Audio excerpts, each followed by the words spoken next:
කතාවට ආවතින් ඔයා අද මාගෙම කරගන්නද රහසක් කියලා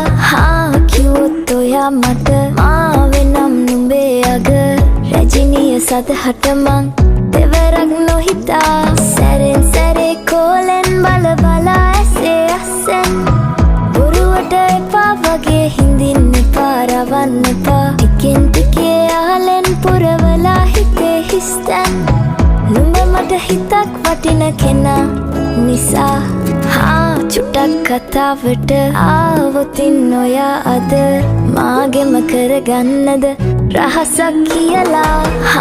කිව්වොත් ඔයා මට මාවෙනම් නුඹේ අග රැජිනිය සදහට මං